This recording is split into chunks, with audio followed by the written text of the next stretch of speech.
serious?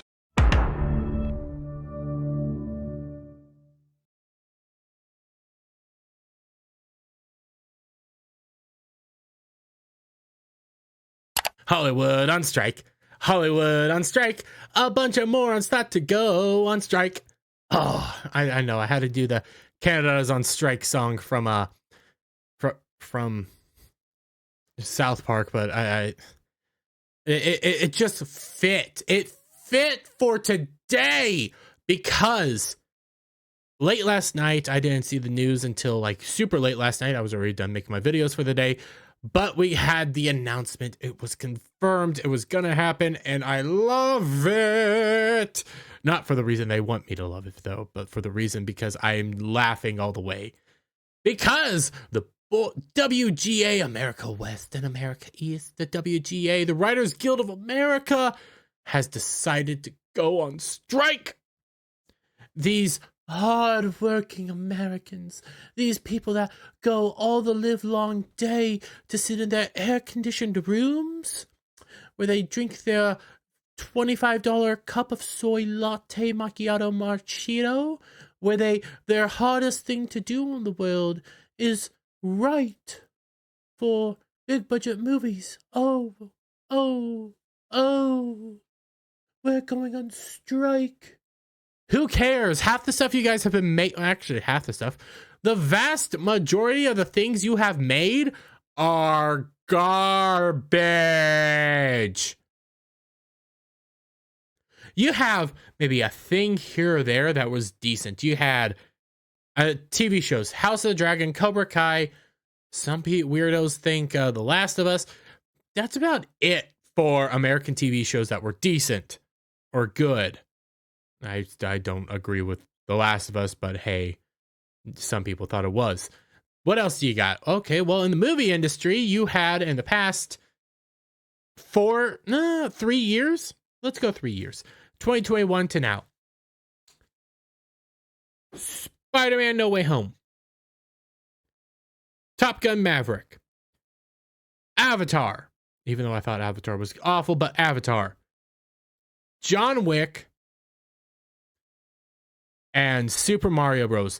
Have been the only movies that have actually made decent profit. Okay, you have maybe Doctor Strange that did okay, but for the most part, majority of movies have not been making a lot of money. You have a handful here or there, but these big blockbuster movies aren't doing the numbers that they should be doing. Okay, well, why is that? Crappy CGI and awful writing. So yeah, go on strike in 2023. While our financials are awful, the economy ain't doing so well. But yeah, go on strike. The board of directors of the WGA West and the council of the WGA East. Why do they have a board of directors and a council? I don't know. Acting upon the authority granted to them by the membership, have voted unanimously to call a strike effective 12:01 a.m. Tuesday, May 2nd. The decision was made following 6 weeks of negotiating with Netflix, Amazon, Apple, Disney, WBD, NBC Universal, Paramount Plus, and Sony under the umbrella of the AMPTP. I don't know what that means, but we're moving on. Though the negotiating committee began this process intent on making a fair deal, the studio response have been wholly insufficient given the existential crisis writers are facing. Oh my god, it's so awful, it's awful. We're so doomed. We're facing an existential crisis. I will not be able to afford my $25 soy macchiato. Oh, the humanity of working in the writer's room. Come on. Oh, some of these. Well, before we get into some of the impacts, I'm going to show you guys some of their demands. It is a joke. Though the negotiating. Oh, we read that. Picketing will begin tomorrow afternoon. WGA strike. Well, I'm going to show you some of these picket signs real quick. Writers Guild of America. This is their prepare, but these are some of the signs they're having. Fair contracts. Fair contracts. Writers Guild on strike. Oh wow, Paramount. You saw NBC. I think this is supposed to be Netflix. Disney fair contract.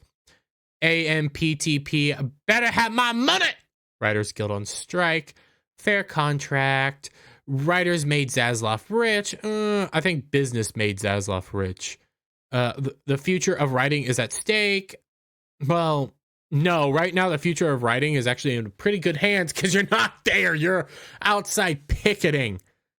That's why the future of writing is actually in pretty good hands right now because you're not there. But what were some of the things that the Writers Guild of America wanted? Okay, so WGA spells out a vast difference. Real quick, isn't that the thing in between? Like no, that's vast deference. Never mind.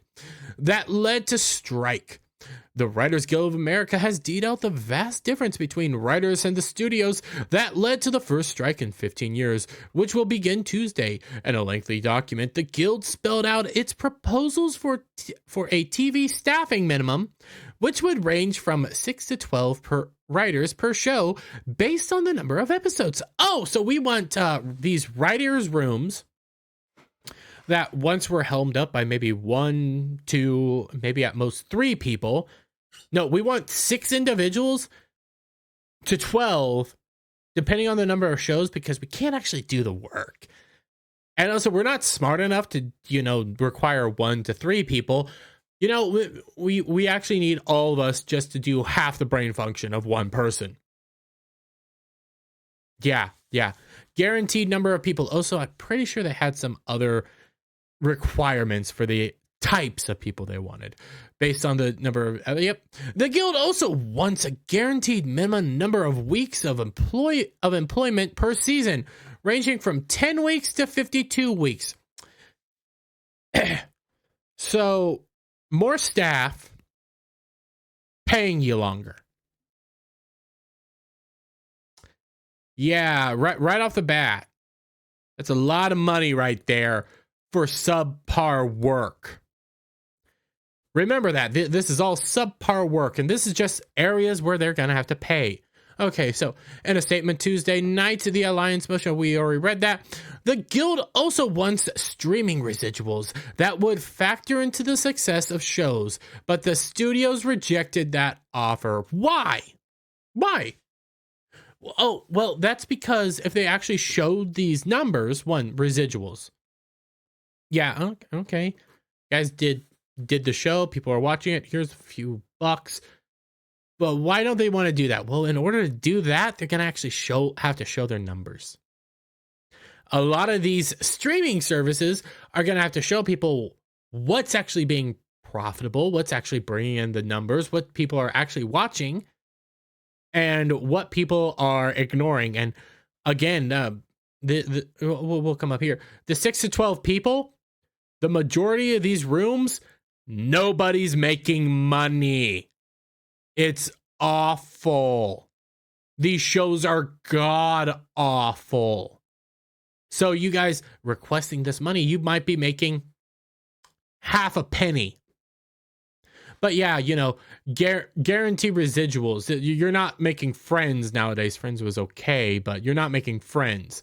By the Guild's calculations, a proposal would cost $429 million per year. The Guild said the studio's counteroffer amounted to only $86 million per year.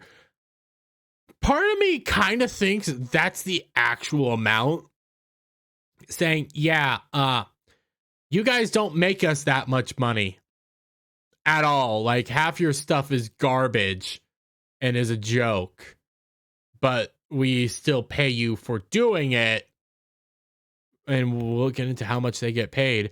But yeah, you guys don't make us a lot of money. So the Guild also wants regulations on artificial intelligence. Oh, they're so scared of AI, which is funny because there's AI that make better shows than these guys. Like, they outright, the AI has made much better content than a room filled with Hollywood writers. That's why they're so scared. They're scared of AI content.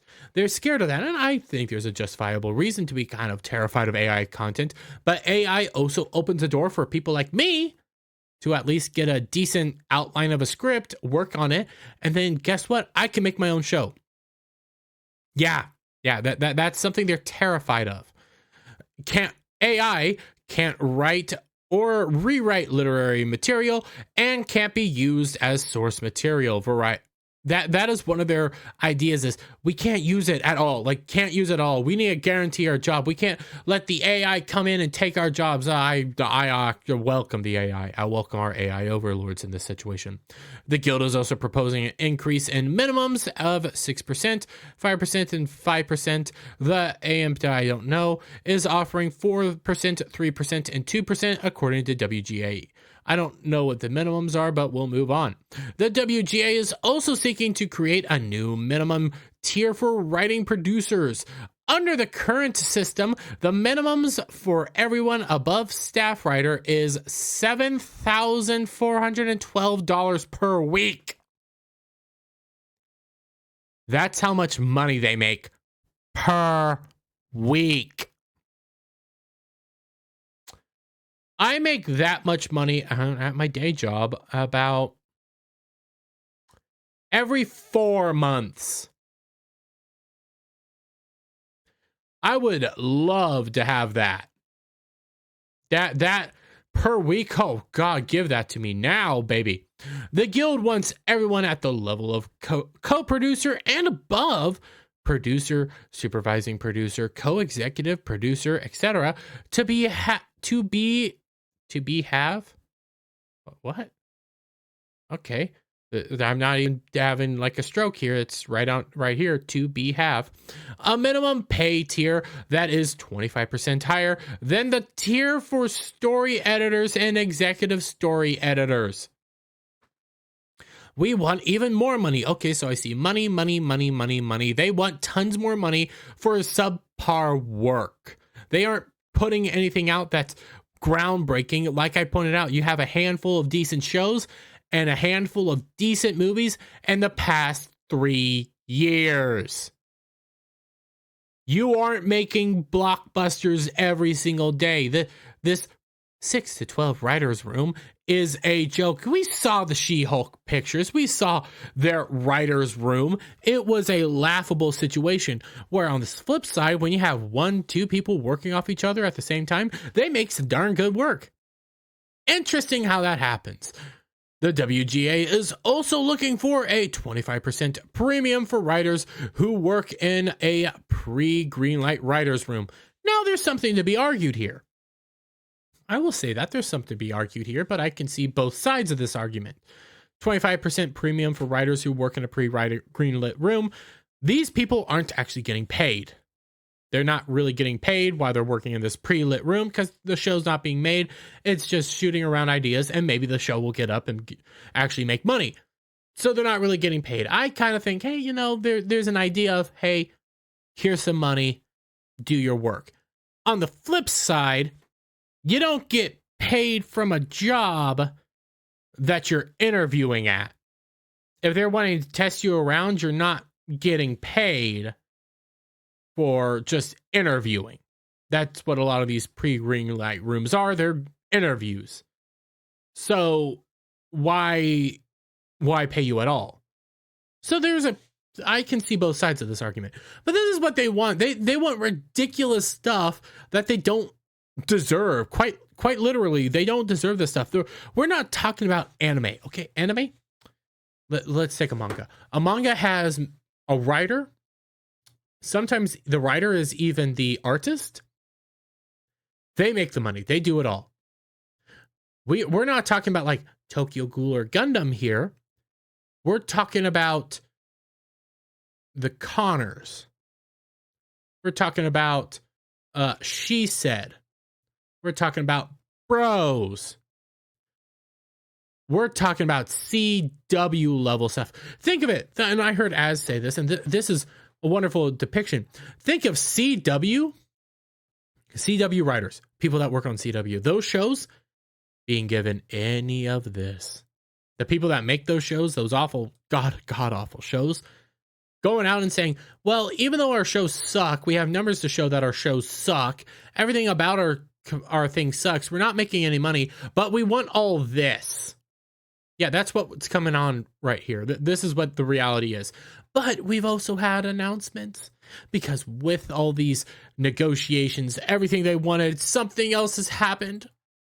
Late night shows to shut down immediately after Writers Guild strike called. Update. Nightly nightly talk shows, including The Late Show with Stephen Colbert, Jimmy Kimmel Live, and The Tonight Show starring Jimmy Fallon, are set to go dark starting on Tuesday after writers agreed to strike. We also have Bill Maher, The Daily Show. We have Last Week Tonight with John Oliver, SNL, all having to shut down their doors because Hollywood's on strike.